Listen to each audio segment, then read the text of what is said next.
one of the biggest things that I see salespeople struggle with a lot is the changes that come in their industry. And so I figured for vlog number 20, I would shoot this video for you because I'm coming to you live from Honolulu, Oahu. And I figured it's a perfect day to talk about this.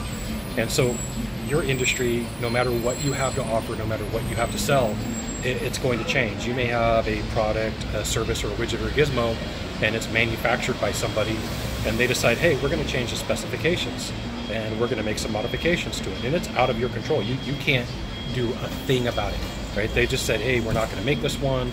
We're going to make something bigger. We're going to change the colors, and you've got to roll with the punches and go, how do I make this work for me?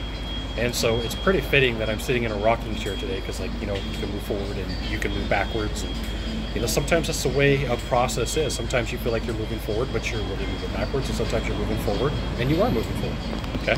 And so it could be very well that you have an owner of the company, and the owner of the company decides, hey, look, I don't want to be in this business anymore. It's time for me to get out. It's time for me to sell. I'm going to go change, and I'm going to cash out. Well, they could do the same thing with a manager, and the manager could look and go, hey, look, I don't like working for this company anymore. Peace out, I got to go. It could be that they have a trainer, and the trainer says, hey, it's time for me to move on, and this isn't anything that I want to have to do with business anymore. So you are going to have to deal with constant changes. Now, I will tell you that I've shot a whole series of videos recently on how buyers are changing and some of the things that buyers are doing right now. And one of them that's coming up really quick is buyers really do not want to meet with salespeople.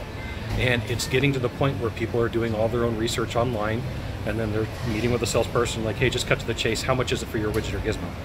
And the more content that you have online, and the more buyer's guides, and the more ways that you have to get in front of them and be the niche hero celebrity, really does make it easy for you. So my challenge for you today is to sit down and come up with at least 10 ways that you think your industry could change, 10 ways that you think that your company may change, 10 ways that you think your product may change, like 3 of each, so 10 total. And at least you're getting some thinking in advance. At least you're willing to put some thought to it, because most of the other salespeople, the people who are watching this video, what they're doing is they're hoping that nothing's going to change and everything's going to stay status quo. But like, remember, I'm in a rocking chair. Things move forward, things move backwards, right? You're going to have that same process no matter what you do. And if you're ahead of the game, you're going to win. If you're behind the 8 ball and you haven't put any thought or energy towards this, it's a big surprise, and that big surprise may cause a sales slump for you. And in a sense, you're not paying attention to this. You're creating your own sales sabotage. You're creating your own problems. You're creating your own issues. So for vlog number 20, nothing ever stays the same. Everything moves, everything changes, and with technology, it's starting to move at lightning speed. It's moving faster and faster and faster. So my solution, my homework for you is to just sit down real quick and jot down 3 ways that your industry may change, whatever you sell. Right? Can technology interrupt or disrupt? There's huge disruptions in every industry, but can technology disrupt what you have to offer?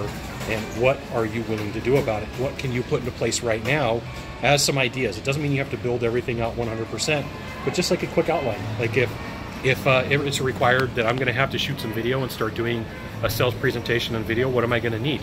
Am I going to need how to do overlays and edit video? Probably not. You could probably hire somebody to do that. But like, one on that list would be to have a video presentation pretty much set up that you could give to your buyer, and just know your competition is going to see it somehow. They're going to get to it, right? Are you going to have a different boss or a different manager? Okay, one way you could deal with that is to have contacts outside of the company that you work for. It's just start thinking through these problems. What happens if my product line that changes, and this has got the best feature in the industry, and they take that away? How do I sell the next level? Okay, start thinking through these problems that'll really set you free, instead of being in panic mode when things happen. So there you go. If you've never been to my channel before, you got one thing to do from here, just one thing.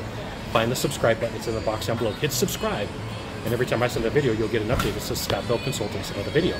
And if you agree or disagree, leave a comment in the box down below saying, hey, look, here's what I think is going to happen to my industry. We can go back and forth, we'll have a conversation, no problem. We'll see you soon. Thanks for dropping by. Aloha.